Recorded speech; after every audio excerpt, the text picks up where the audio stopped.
So, good morning, everyone.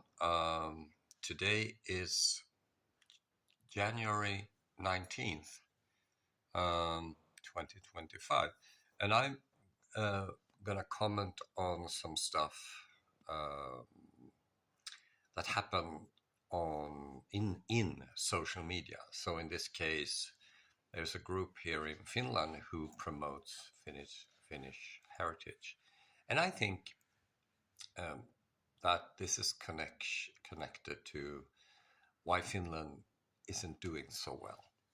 And yeah, most people say I'm wrong. I have to check here with uh, what I wrote. So it seems like Finland has been in decline for a very long time. I would say since 1940, really. Um, from a financial point of view, per capita, they were better off compared to Sweden until 2005, actually, according to the measures I checked. But that is probably not the main effect that we should pay attention to. So on Facebook there are these groups. It's called my I love my Finnish heritage. So and I joined these groups and put forward my viewpoint, so to speak.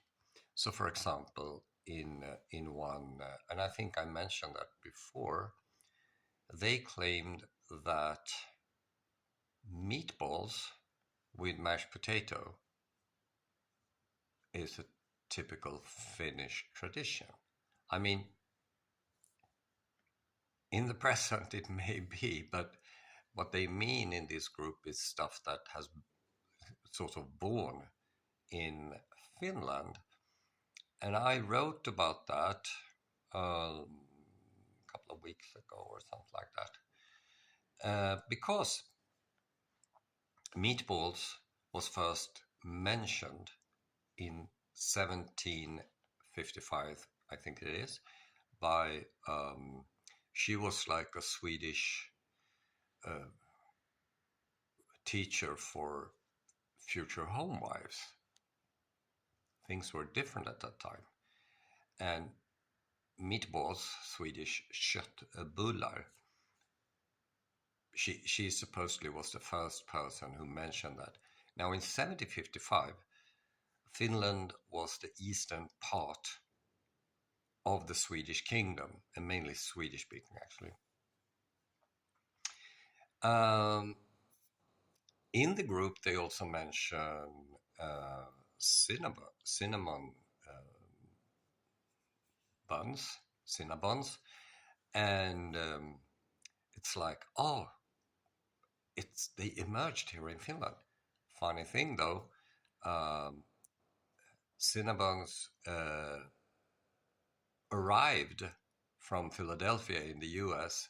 to western part of Sweden 2 years after meatballs were mentioned. That's no, sorry, 102 years. That's 1857. And I forgot to mention potatoes, which arrived from Spain to Sweden, to Uppsala, in like 1650, 1660 maybe. And also at that time, Finland was part of the Swedish kingdom. Now this goes on and on and on and on. So the latest one is that they promote a picture of a typical, what they claim is typical Finnish place, and everything ends with Linna because that's how it's pronounced in the Uralic language, and I get back to that because I think it's important. And it says highway bridge over a frozen lake in Savonlinna, Finland, with the iconic Olavinlinna castle in the background. Here we go again. And I wrote, why not use the original Swedish name? Olofborg, that's Olof's castle, was erected in 1475 AD by Swedish nobleman Erik Axelsson Todd. Now, he lived between 1415 and 1481.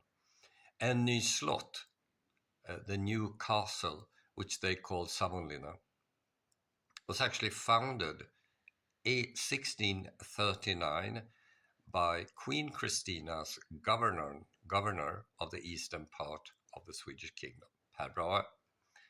The Uralic names, Savonlinna and Olavinlinna, began to be used in the 1800s, that between 1810 and 1899. After Russia's invasion, well, that happened in 1808, and occupation, well, that was between 1809 and 1917, and likely facilitated, and this is very important, Tsar Alexander's decision, and that happened in 1863, that Finns should stop speaking Swedish. And that was never a good decision because entrepreneurial thinking emerged basically in the Uppsala area, which is 75 kilometers north of Stockholm, and spread in Sweden and the eastern part of the kingdom, later Finland. Now, Mark Pagel, but Finland is not doing very good now, and this has been the case for kind of a long time. There are issues with the school, the university, and now a guy said that business and innovation has hit rock bottom. That's a bad thing. These are my expertise, areas of expertise. So my research focus is in my thesis is entrepreneurial thinking, generative learning, creativity for problem solving and innovation and stuff like that. But Mark Pagel remarks that tribalism is a marker for Finnish culture, and that probably emerged when Tsar Alexander imposed this Uralic language. People go ballistic on this, but remember one thing: Alzheimer. We're the same people, Swedes and Finns. We have the same biology, but Alzheimer is twice as prevalent in Finland compared to Sweden, and ischemic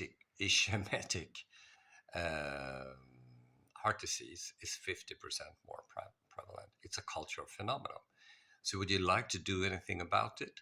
Please be my guest in the comment. The red dot here, very important. It's because I donate blood. I think everyone should do that. But please comment on what I just said. And not that I'm a stupid Swede, but please give me some facts.